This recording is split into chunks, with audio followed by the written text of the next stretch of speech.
Perfecto, muy buenas tardes ya a todo el equipo de Camacol, al doctor Carlos Arango, a la doctora Sandra Moreno, a todos los que nos están acompañando y nos están viendo. Aquí quisimos hacer una intervención de manera conjunta para mostrar cuál es la agenda de reactivación en materia de vivienda y la agenda de reactivación en materia de agua.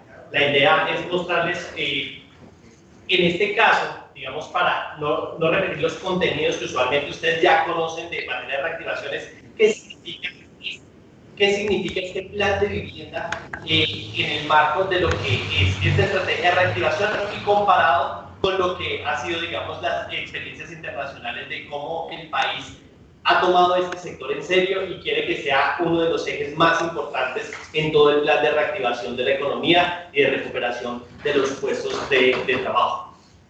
Entonces, si quiere, primero presentarme, aquí está José Luis Acero, que es el viceministro de Agua, y si quieren, entonces arrancamos ya con la presentación.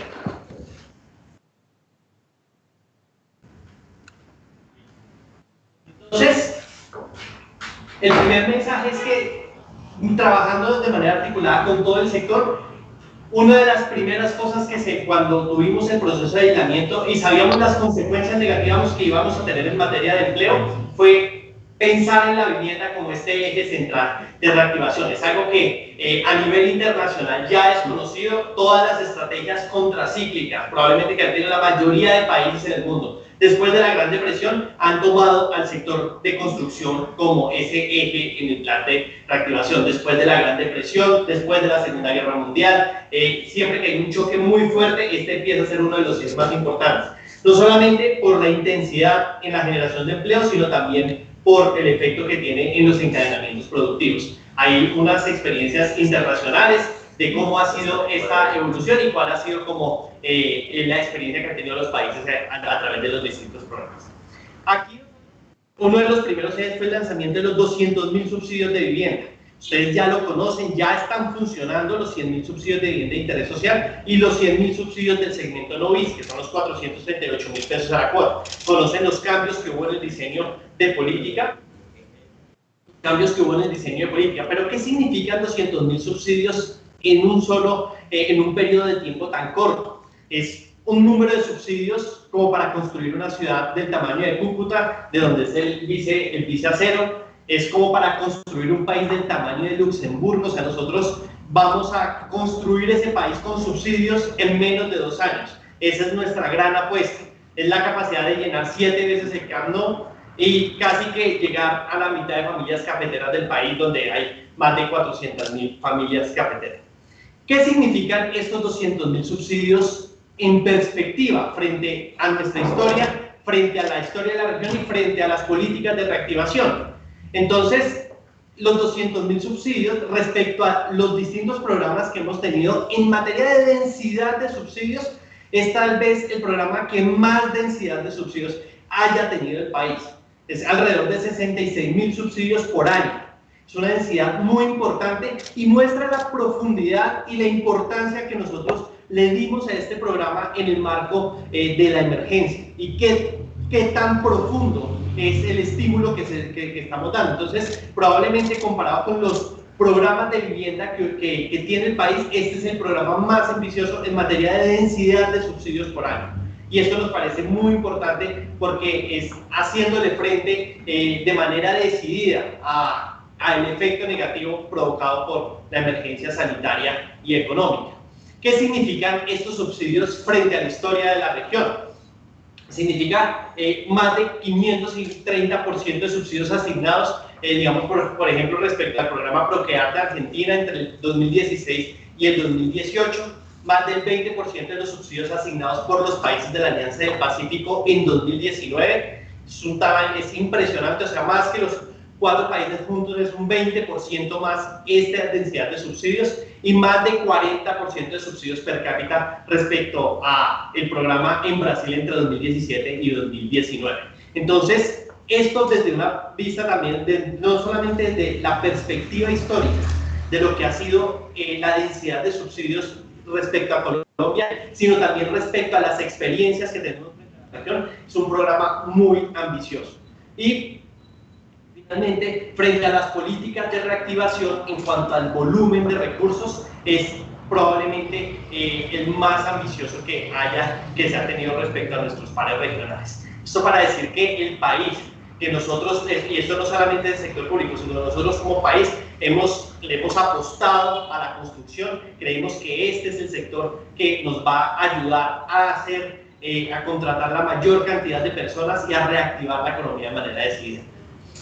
Entonces, aquí están más o menos unas comparaciones en cuanto al volumen de recursos invertidos en los programas de reactivación, casi el doble de lo de Chile, casi 3 veces lo de México y más o menos 8 veces lo que es el plan de reactivación de Argentina y Perú. Yo creo que esto ha sido un referente también a nivel regional y también por la prontitud en el lanzamiento del programa. Yo creo que eso es algo en lo que, digamos, como país deberíamos estar muy orgullosos respecto al papel y el protagonismo que se le ha dado al sector vivienda.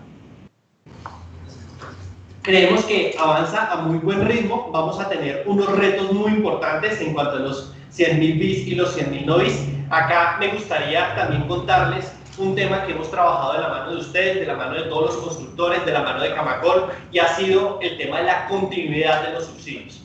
Y respecto a los 100.000 subsidios de vivienda de interés social, que ahorita hemos estado en una etapa de sobreejecución, hemos llegado a semanas donde se han asignado alrededor de 1.980 subsidios de la semana antepasada. Eso es 6 veces el ritmo tradicional de asignación de subsidios, 3 veces el ritmo de asignación de subsidios del año pasado y probablemente la semana calendario en que más subsidios se hayan asignado en Colombia. Entonces ahí luego emergen ciertas preguntas y es ¿qué va a pasar con la continuidad de los subsidios? Si se acaban los subsidios de este año, ¿vamos a parar de asignar? ¿Cuándo se va a abrir el próximo año nuevamente la posibilidad de poder asignar? Aquí nos gustaría darles un mensaje de tranquilidad. Nosotros vamos a darle continuidad a la operación del sistema de subsidios. Nosotros no queremos que las familias en su proceso de requerimientos de subsidios, en sus procesos de asignación, tengan intermitencia, que lo que hace es generar no solamente desconfianza hacia el gobierno nacional, sino desconfianza hacia toda la institucionalidad que con mucho esfuerzo entre todos hemos ido creando. Entonces, ahí una muy buena noticia es que vamos a tener continuidad en la asignación de subsidios y queremos que en diciembre sigan habiendo asignaciones de subsidios y que la primera semana de enero tengamos nuevamente asignaciones de subsidios. Queremos que las familias no experimenten intermitencias en el proceso de asignación, que sabemos que eso es un tema fundamental para garantizar la credibilidad y la confianza en el sector. Entonces, en ese sentido, esta estrategia pues, nos ha permitido que vivienda sea en Colombia el lugar donde más se busca la palabra vivienda, donde más familias han mostrado el interés en buscar vivienda. Las búsquedas se han disparado durante los últimos meses. Miren el dato de septiembre, eso respecto desde una perspectiva histórica se ve un aumento sustancial en más de 20 puntos. Asimismo, indicadores, por ejemplo, los de Fedesarrollo han mostrado recuperación en la confianza, donde el sector vivienda es el que más la recuperación ha sido más grande. Hemos tenido 14 puntos en vehículos, 26 puntos en bienes durables, en vivienda son 45 puntos de recuperación respecto al mes de abril. Entonces, las familias cada vez confían más, cada vez buscan más la palabra vivienda respecto a lo que así ha sido este año y respecto a la perspectiva histórica de búsquedas de la palabra vivienda, y han recuperado la confianza y el interés en iniciar esos procesos de adquisición. Respecto a los 100.000 subsidios de vivienda de interés social, ya llevamos 18.000 subsidios. Esta semana esperamos cerrar cerca de los 19.500, 19.700. Esperamos la próxima semana hacer entrega de la asignación 20.000 en esos 100.000 primeros subsidios. También estos subsidios también han venido con un ejercicio muy interesante de focalización, donde el 75% de las familias son familias que están entre 0 y 2 salarios mínimos, y donde hemos llegado a 5.600 subsidios concurrentes, que eso ha sido un trabajo también muy articulado con todas las cajas de compensación. Ahí tenemos el dato de la última semana, que fue 1.119. Miren cómo se compara con la de la antepasada, que fueron 1.980. Esto es un nuevo dinamismo en la dinámica de asignación de subsidios, y ahora vamos a tener el problema de lo que nos gusta tener, y es que vamos a necesitar más recursos para poder asignar más subsidios en el 2022. Yo creo que estos 100.000 es una meta ambiciosa, pero vamos a tener que ir y pedir más recursos porque yo creo que este es un programa que vale la pena apostarle. No solamente va a cumplir con el rol de reactivación, sino también va a servir para poder hacer que más familias salgan de la condición de déficit o tengan o cumplan el sueño de tener una vivienda propia. Respecto a los 100.000 de la Novis, aquí nos gustaría solamente destacar dos cosas. El elemento progresivo, siempre hacemos mucho énfasis en que esta estructura y este diseño del subsidio permite una mayor progresividad del mismo. Entonces, no solamente las familias que compran viviendas de menor valor reciben más subsidio, sino que también tiene un efecto de reactivación, y es que al recibir más subsidios, ese segmento de viviendas entre 176 millones, 200 millones de pesos, están recibiendo el doble del subsidio, con lo que esperamos que ese sea un segmento mucho más dinámico. Aquí lo que vamos a tener el reto es de poder absorber todos estos subsidios. Ahí vamos a necesitar que trabajar con todas las entidades territoriales para cumplir con esas condiciones de oferta, para habilitar suelo, para dar la disponibilidad de servicios, para sacar los planes parciales adelante. Eso es una invitación a todas las entidades territoriales a que tenemos que trabajar muy de la mano en ese sentido, porque o si no, no vamos a poder ejecutar los 100.000 subsidios de la Novis. Tenemos un reto de aquí al 2022 y es poder ejecutarlos. Ya ustedes conocen parte de lo que ha sido la estructuración del programa. Hemos tenido más de 5.000 solicitudes de subsidios, 547 asignaciones, eso quiere decir que es alrededor de 270 asignaciones por semana. Para poder ejecutar de aquí al 2022 tenemos que llegar a un ritmo de asignaciones de alrededor de 800, 900 asignaciones por semana. Entonces todavía en esto sí tenemos un reto de triplicar el ritmo de asignaciones vigentes. Pues son las 2 primeras semanas, como ustedes saben, eso viene un proceso también de adaptación y de sistematización por parte de las entidades financieras y de todos los actores del sector para que aumentemos este ritmo, pero aquí vamos a tener un desafío muy importante y es darle una mayor dinámica al proceso de asignación de subsidios para poder llegar a esos 100.000 cupos de aquí al 2022 y poder absorber todos los subsidios. Entonces aquí sí tenemos una expectativa importante de al menos triplicar el número de asignaciones vigentes que tenemos en el sector. Un elemento que para nosotros era muy importante, y sobre todo en el caso de la vivienda de interés social, que sacar la garantía no llegara a afectar la inclusión por parte de las familias. Yo creo que este diseño de las garantías que terminó saliendo es un diseño que facilita a esas familias que están cerca de un salario mínimo, 1,2 salarios mínimos, que todavía tenemos un potencial súper importante, donde se concentra una parte de la población muy importante. Teníamos que sacar este instrumento sin necesidad de que se convirtiera en una mayor carga financiera y que terminaran excluidos del acceso a los subsidios. Yo creo que el diseño de esta garantía va a facilitar que las familias que ganan menos de 2 salarios mínimos, al ser 100% subsidiadas, definitivamente puedan tener acceso a una vivienda.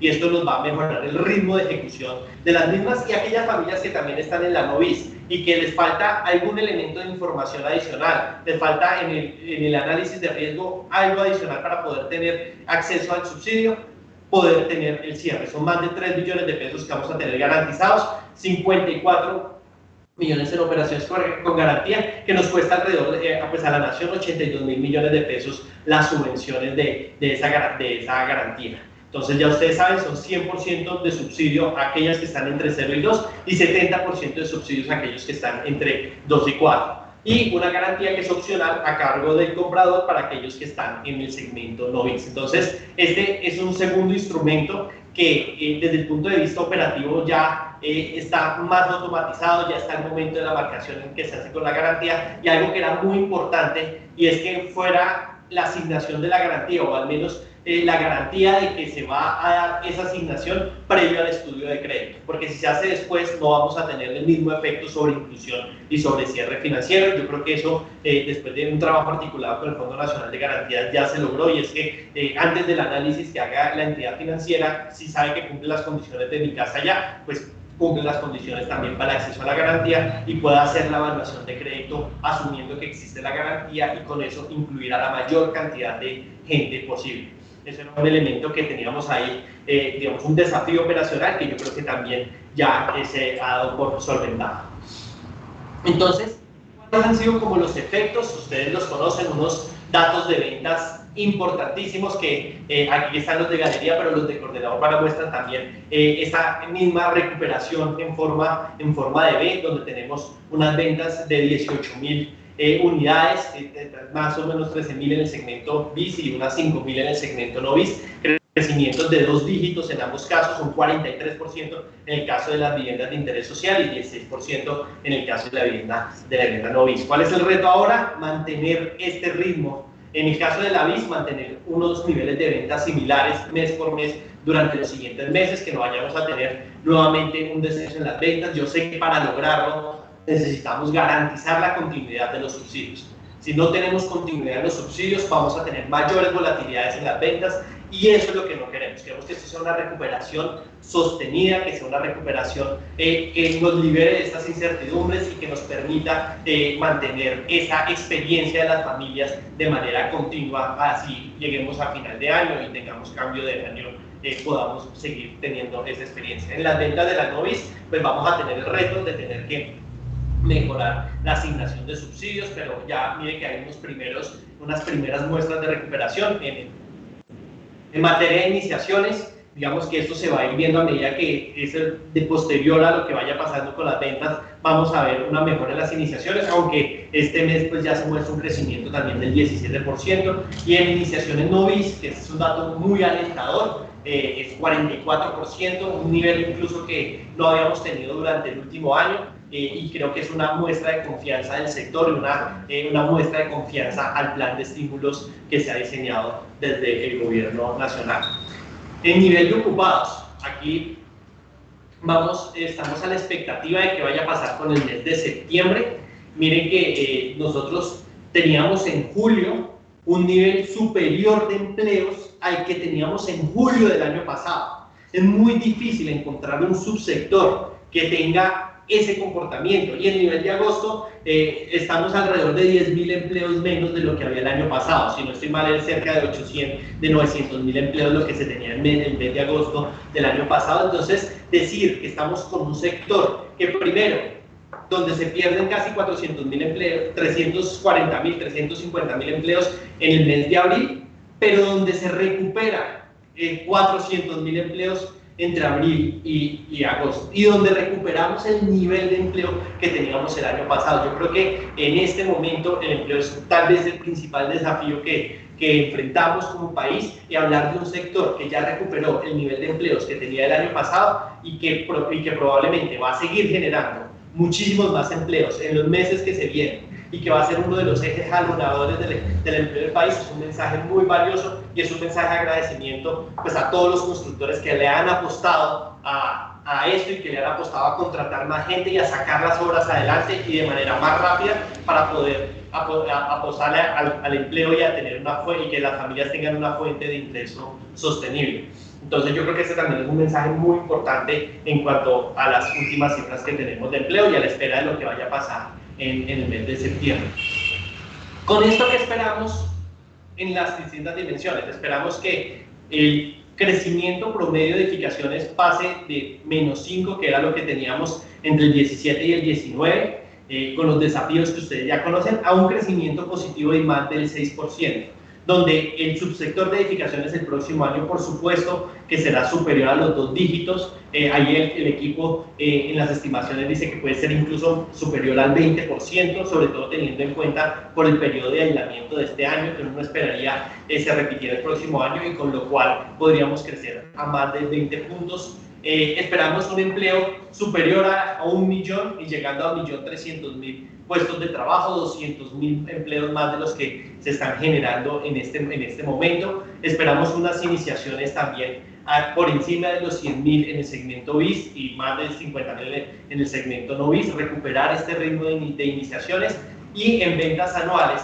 llegar a casi las 200.000 ventas en el caso del 20 al 22. Ese es como, yo creo que los 4 números en los que nosotros le estamos apostando en materia de reactivación, y yo creo que tenemos como las las herramientas para lograrlo. Estas son nuestras estimaciones de ventas que tenemos año por año, 185.000 esperamos para el 20, alrededor de 200.000 para el 21 y para el 22, y en el caso de iniciaciones también un aumento significativo que tendríamos entre el 20, el 21 y el 22 para, digamos, alejarnos un poco de los 140.000, de los 130.000 que estamos observando en los últimos años y poder dar un salto de alrededor de unas 40.000 unidades en los siguientes 2 años y con eso lograr absorber los subsidios que tenemos que están disponibles en el mercado. Entonces, pues con eso, digamos que al cerrar la presentación, yo creo que aparte pues de contarles que estas son nuestras expectativas, que esto es lo que nosotros esperamos, donde tenemos un mensaje de optimismo respecto a lo que está pasando en este sector y que vamos a seguir trabajando como siempre lo hemos venido haciendo de la mano del gremio, de la mano de los constructores, porque yo creo que esa es la mejor manera en la que uno puede hacer política pública y es tener a todos los que hacen parte de este sector articulados y apuntándole a una misma dirección para poder lograr los mejores resultados. Y yo creo que esto es una apuesta de todos y en última por todo este esfuerzo y el trabajo que hemos venido haciendo a lo largo de este año. Entonces, si quieren, pasamos ya a la sección de... Bueno, muchísimas gracias, Vice. Un saludo para todos los afiliados que se conectan hasta ahora. Un saludo también muy especial para la doctora Sandra. Muchísimas gracias por abrir este espacio, además en conjunto de las dos subcarteras del Ministerio de Vivienda, la cartera de Vivienda, la cartera de Agua. Un saludo muy especial también para el presidente de la Junta, el doctor Arango. Por supuesto también para el doctor Edwin Chiribi, con quien hemos trabajado de manera armónica, y que lo que yo quiero con esta presentación es poder abrir aún más esos canales de coordinación entre los dos sectores de vivienda y agua que tanto le hace falta a este país, y que con seguridad, si somos capaces de tener unas agendas conjuntas, podemos potenciar no solo el sector inmobiliario, sino también consolidar una agenda de desarrollo urbano y consolidación del sistema de ciudades colombianos que nos permita ser un país mucho más competitivo, mucho más inclusivo y mucho más sostenible. Entonces, uno de los temas más importantes y cruciales, digamos, en la agenda no solo de vivienda, sino en la agenda de desarrollo urbano, que toca esos dos subsectores, la vivienda y el agua, es tener esa concepción y estar de acuerdo en que en un mundo globalizado como el que tenemos hoy, pues no son los países los que compiten, no son los países los que compiten, no es Colombia el que compite con Francia, no es Colombia el que compite con, digamos, con Sudáfrica, no es Colombia el que compite con Brasil. Es Bogotá y su área metropolitana la que compite con Johannesburgo, la que compite con París y sus alrededores, la que compite con Sao Paulo. Es Medellín la que compite con León, es Barranquilla la que compite con Cape Town. Y en esa concepción, y teniendo internalizando que son las ciudades las que jalonan el crecimiento en el siglo XXI, las que jalonan la proyección de las naciones en el siglo XXI, es que tenemos que trabajar en la consolidación de ciudades más competitivas, de ciudades más inclusivas y de ciudades más sostenibles, ¿sí? Y el tema de los servicios públicos, el acceso, la inversión en infraestructura, en agua y en saneamiento, es pieza clave, sino fundamental, para consolidar estas aglomeraciones de cara a una, digamos, proyección de esta nación y de camino, además, de llegar a un país de ingreso alto que en teoría, digamos, antes de la pandemia, teníamos ya en un horizonte de casi 8, 9, 10 años para ser un país ya de ingreso alto. Y digamos que hay un consenso, además, mundial sobre este tema. O sea, no es simplemente que uno proyecta a Colombia, siendo Colombia uno de los países que tiene un sistema de ciudades mucho más consolidado, diferentes polos de desarrollo al norte, al sur, al oriente. Digamos que Colombia, por su condición geográfica, que le tocó crear más ciudades digamos, de características similares, pues tiene una ventaja competitiva con países que concentran solo en un núcleo urbano y de desarrollo, digamos, el mayor potencial y por ejemplo, la mayor generación de empleo, la mayor generación, la mayor concentración de generación de valor económico. Colombia pues tiene esa característica, entonces pues las agendas también de consolidación que pasan por este sector pues le pegan directamente a esa concepción de tener un país mucho más incluyente. Entonces, uno de los temas para consolidar esa agenda pues es también formalizar, ¿sí? Contribuir a la formalización de todos esos barrios informales que durante la mitad del siglo XX, la segunda mitad del siglo XX, pues se expandieron de manera exponencial, ¿sí? Gracias al proceso de urbanización acelerado que se dio no solo en este país, sino todo en América Latina. En este país, obviamente, también, digamos, ha habido otras variables que han incidido en ese proceso de urbanización, el tema de la violencia, pero por lo general, digamos que hemos tenido un comportamiento similar al resto de países de América Latina, al resto de países de ingreso medio alto, en el cual pues se consolidó un proceso de urbanización y llegamos ya a tener un estado de urbanización, digamos, de casi el 78% hoy en día.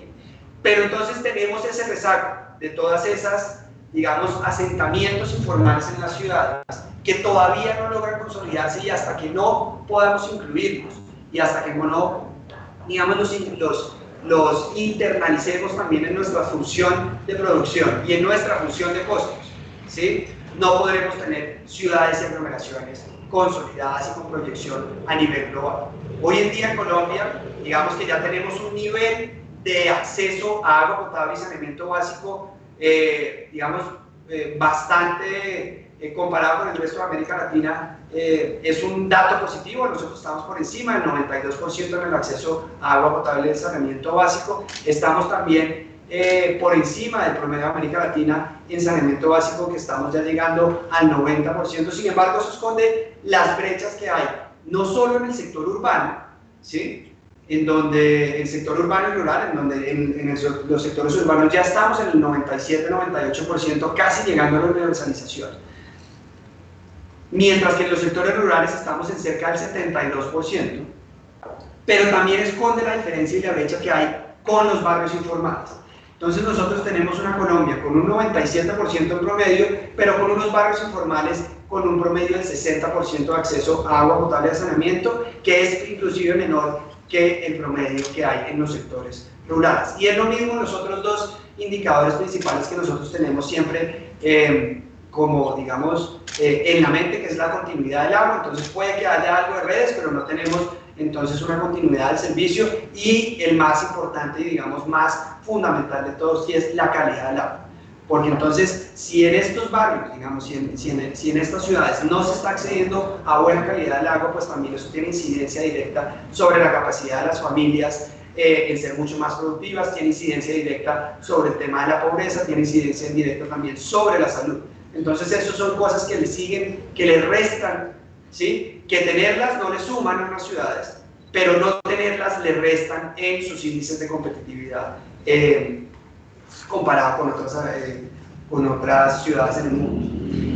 Entonces, ¿cuál es el diagnóstico? ¿Cómo estamos hoy en día en Colombia? Entonces, nosotros en general tenemos cerca de 1.3 millones de hogares urbanos que todavía viven en barrios informales, y que donde el acceso al agua es crítico para ese proceso de formalización y de consolidación de ese núcleo urbano, de esas aglomeraciones. Estamos hablando, por ejemplo, en Bogotá, de cerca de 230 barrios informales. Estamos hablando de otras aglomeraciones como Cali, que también tienen cerca de 220 barrios, o ciudades también intermedias como Sincelejo, como Pasto, Popayán, que tenemos cerca de entre 20, 30, 40 barrios informales grandes que tienen una gran población, además población siempre muy diversa, habitando ahí, y que si no tienen acceso a estos servicios, pues no van a tener también la proyección para insertarse de manera efectiva en un mercado laboral y con proyección a nivel nacional y a nivel regional. Entonces, ¿qué estamos haciendo nosotros y dónde entra también el tema de reactivación que le va a permitir a este país, digamos, acelerar ese proceso de tener unas aglomeraciones y unas ciudades mucho más competitivas? Entonces, nosotros en este sector, y pues, digamos, como en el marco de esta emergencia, este fue uno de los sectores, digamos que pioneros en sus medidas de mitigación, comparados también con el resto de América Latina. Nosotros sacamos más de 30 medidas para poder mitigar y asegurar que las familias tuvieran acceso a agua potable, que las familias también pudieran apoyarse y reducir sus gastos recurrentes como el pago de servicios públicos durante la emergencia, y que las empresas de servicios públicos no tuvieran problemas de flujo de caja para poder continuar prestando una operación como lo venían haciendo. Sobre esos tres ejes se lanzaron todas las medidas de mitigación, y ya hace digamos más de mes y medio fue que incluimos una estrategia de reactivación también extremadamente ambiciosa, comparado no solo con el resto de América Latina, sino comparado con la historia también reciente de este país. Digamos, una primera mirada, nosotros estamos estimando que se van a destinar más de 500 millones de dólares en este sector en el próximo año. En el próximo año estamos hablando de una inversión estimada para el 2021, que comparado con el resto de países de América Latina, digamos que Perú fue uno de los países también que le ha apostado a este sector, pero del resto estamos por encima casi 10 veces de lo que va a invertir Chile, casi 20 veces lo que va a invertir Argentina, y comparados también con el resto de países de ingreso medio alto, e inclusive los países de ingreso alto, que sus inversiones en este sector también están en función del crecimiento del PIB, y eso se va a reducir. Entonces lo que vemos es que hay una contracción en una época de crisis fiscal, en donde estos sectores inclusive tienen recortes en su presupuesto. Nosotros no. Por el contrario, nosotros estamos casi que triplicando lo que usualmente se venía asignando en presupuesto general de la nación en este sector. Nosotros, digamos que lo que se había visto, y el único punto alto de referencia era por allá en el 2012-2013, donde acompañado de una bonanza también de ingresos gracias a los sectores minoenergéticos, pues se pudo tener inversiones más holgadas en infraestructura. Nosotros hoy, después de tener un promedio de entre 300 y 400 mil millones de pesos de inversión en agua por parte del gobierno nacional, hoy ya vamos a asignar un presupuesto de cerca de 900 mil millones de pesos, 900 mil millones de pesos para el 2021. Además, sumándole todo lo asignado también en el OCAP Paz, que van a ser cerca de 250 mil millones de pesos por año, ¿sí? Y el tema de los pactos regionales, que también traerán cerca de otros 200 mil millones de pesos. Eso, entonces, asignaciones del gobierno nacional van a ser cerca de 1.3 billones, que nos van a permitir apalancar cerca de 2 billones de pesos en infraestructura, porque también la idea es que eso janone o bien apalancamiento financiero, ¿sí? de otras fuentes, y también pues de las fuentes tradicionales o de presupuestos o de regalías que tienen los municipios para poder asignar a este sector. Entonces, ¿eso qué quiere decir? Nosotros estamos estimando que podríamos hacer una inversión en cerca de más de 180 proyectos en todo el país. Esto, los que conocen el sector, pues es casi que va a ser una revolución del agua durante el 2021. Nosotros tenemos un rezago gracias también a esas asignaciones, digamos, en el pasado, que no fueron lo que el sector requiere y lo que el sector demanda y lo que las ciudades y las familias demandan. Pues hemos tenido un rezago. Entonces, tener andando 185 proyectos en el país en un solo año, porque nosotros digamos que tenemos cerca de 410 proyectos andando en diferentes etapas, pero la idea es estos proyectos que se pone primera piedra en este año, y sus niveles de ejecución y picos de ejecución y de contratación pues van a estar durante el 2021. Entonces ahí vamos a beneficiar a cerca de 5.5 millones de personas directamente, teniendo un impacto enorme digamos, en la competitividad y en la agenda de inclusión de la ciudad. Hay un tema ya entrando, digamos, que quería, y esto lo hago más para poder abrir, doctor Chibiribí, un espacio ya de más de largo plazo de trabajo conjunto para que empecemos a estudiar la incidencia de estos proyectos y de este sector en el desarrollo de las ciudades, pero simplemente como a modo de ejemplo. Entonces, uno de los proyectos más grandes, un macroproyecto que se va a cofinanciarse en el municipio de La Estrella. Esto le va a permitir al Valle de Aburrá habilitar cerca de 85 hectáreas nuevas para desarrollo inmobiliario y desarrollo de la ciudad. Esto es, digamos, unas hectáreas que se le suman, también estamos estimando que podríamos, solo con estos proyectos, solo con la habilitación, digamos, de esos acueductos y los alcantarillados, poder habilitar de nuevas hectáreas. de nuevas hectáreas, es decir, en Greenfield, cerca de 2.173 hectáreas, que van a contribuir en cerca de un 14% a la meta que tenía inicialmente Vice, de esas 16.000 hectáreas que nos habíamos propuesto, habíamos hablado desde el principio del gobierno.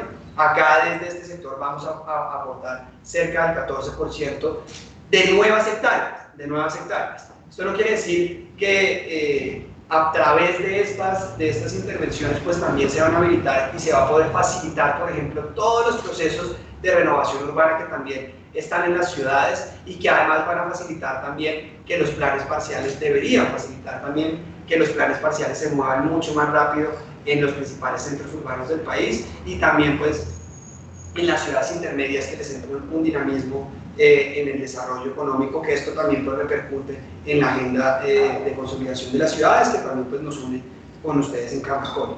Entonces esto, digamos ya para cerrar, tiene una incidencia extremadamente positiva, digamos en los principales, lo que se busca es de reactivación, como ya lo había dicho, cerca de 5.5 millones de personas beneficiadas directamente, van a ser cerca de 38.000 hogares, o sea, más de 160, casi 200.000 personas beneficiadas directamente que antes no tenían, digamos, acceso a agua potable, que están en condición de pobreza. Vamos a generar cerca de 15.000 empleos directos. Este es un sector, a diferencia de vivienda, que no tiene un multiplicador tan alto como vivienda. Digamos que lo que nosotros estimamos es que por cada 25 millones, y usted me corrige, Vice, que usted es el experto en esto, pero que cada 25 millones que se invierte en vivienda pues se genera un empleo. En este sector la razón sería por cerca de 150 millones de pesos que se invierte se genera un empleo además, digamos que tendría como un poco más de requerimientos